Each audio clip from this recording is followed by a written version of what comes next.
Hello, my name is Tim Jones. I'm the head of creative for Rebellion. Tim, what are you showing new here with Sniper Elite 4? Well, we're very excited to be showing our latest Sniper Elite game, Sniper Elite 4, here today. We're going to be showing a bit of the single-player campaign that you'll be able to play with a huge open level full of glorious sniping opportunities for all sniper fans out there. We're also going to be showing a bit of competitive multiplayer with a new game mode called Control, and some of our four-player cooperative survival game mode as well. So what have you and your team learned from Sniper Elite 3 that you've applied and made better in Sniper Elite 4? Well, we're always striving to do better with each iteration of the game. This time around, we've introduced more traversal options for the player, so you can clamber around a bit more, make more use of the environment and the verticality, and get to places that you wouldn't have been able to before. We've got much larger maps, and with the power of the new consoles, the PlayStation 4 and Xbox One, we're able to have all the AI, all the enemies across the map active the whole time. We're not like scripting it so that they pop into existence as you round a corner and that kind of thing, which gives you a much more realistic and emergent kind of gameplay, which is great for the sort of Sniper Elite experience that we want to deliver, where the player can approach it tactically however they want. So how do you guys implement fan feedback in between iterations of the game? Well, we're always paying close attention to what the community says and wants for the game. Fortunately, it's always, or almost always, really closely aligned with what we want to do as well. But one specific example that we brought to Sniper Elite for this time around is quite a small detail, but an important one. And we've introduced the ability for adjusting the zeroing on your scope, so that for longer shots you can adjust the reticule to compensate for the bullet drop over long distances. And that's something that a lot of the fans have been clamoring for a while, and we've introduced that just as a small detail alongside all the other big changes we've made for Sniper Elite 4 this time. Now, you've mentioned bigger maps and more traversal. Can you talk about some of the other key differences in Sniper Elite 4 that players will experience for the first time?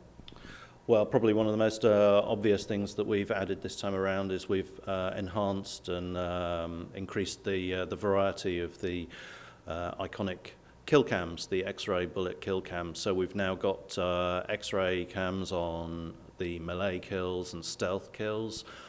We have them on traps and mines and grenades and things as well. So you can set up a trap or a mine somewhere in the level, and even as you go off and do something else in the level, it might be 10 minutes later that someone blunders into it, and then you'll cut back to see them being blown up, and that can be a really satisfying payoff for a tactical choice you've made that maybe you'd even forgotten about, being to be like, oh yeah, cool, I did that. It's really satisfying, and for those people that don't want the kill cams, and we know they're out there, we allow you to turn them off as well. So there's something for everybody. This series is known for its X-ray kill cams. What do you think makes them so popular? Well, it's hard to say. I think most people can just, when they experience that, they take a shot at the enemy, and then you get that moment where you're tracking the bullet through the air. It's quite exhilarating in itself, and you're never quite sure exactly how you're going to hit the enemy. And there is just the cinematic payoff, the timing of it. There's a rhythm to it that really adds to the gameplay, ultimately, very definitely taking down Nazis is always satisfying and a good thing. So talk about the new areas you can explore in this game. So this time around, we've shifted away from the North African desert, and we're now in Italy in 1943, which is before the main sort of combat has kicked off in Italy. So a lot of the environments we've got are actually quite pristine and not really war-torn yet. So we've got a lot of really beautiful, spectacular environments. And I think we've got the biggest variety of environments that we've had in any Sniper Elite game thus far. So we've got like beautiful mountains and valleys and forests and fishing villages, and of course some monolithic Nazi installations as well along the way. There's a huge amount for people to get into, and it's looking forward to seeing how people respond to it. What does having a pre-war city like Italy or a country like Italy open up for you creatively as far in terms of level design? Well, I mean, it was a really interesting political situation there. There were a lot of different factions vying for control.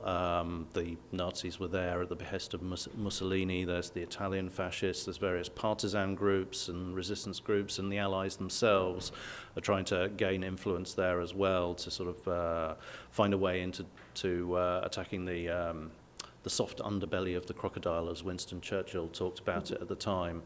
It proved to be a pivotal strategic point in World War II.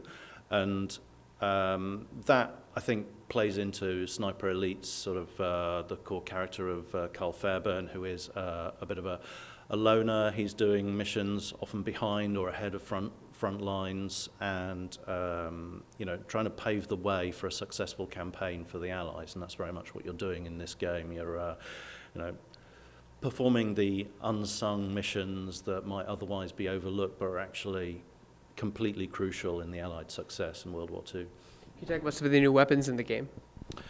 So we've got a big variety of rifles and machine guns and pistols, as you'd expect. Probably one of the really great new things we've added. For the first time, we've got suppressed ammunition for sniper rifles, which is powerful and empowering. It's really great knowing you can pull off a long-range shot without being heard. But there is a payoff, a disadvantage to that as well, in that it's suppressed as ammunition because the bullets are actually moving slower than the speed of sound. That crack, the bang of a gun is actually the sound of the bullet breaking the speed of sound. And so these bullets are moving more slowly, which means they've got less range, they drop further under gravity. So that's a trade-off that you have to evaluate as a player before you use it. But that's part of the detail in the ballistics that we know our fans really like. And what are you most excited about for people to experience with Sniper Elite 4? I think it's the whole package, really. I genuinely believe it's our greatest Sniper Elite game that we've made yet, and I hope the fans will agree.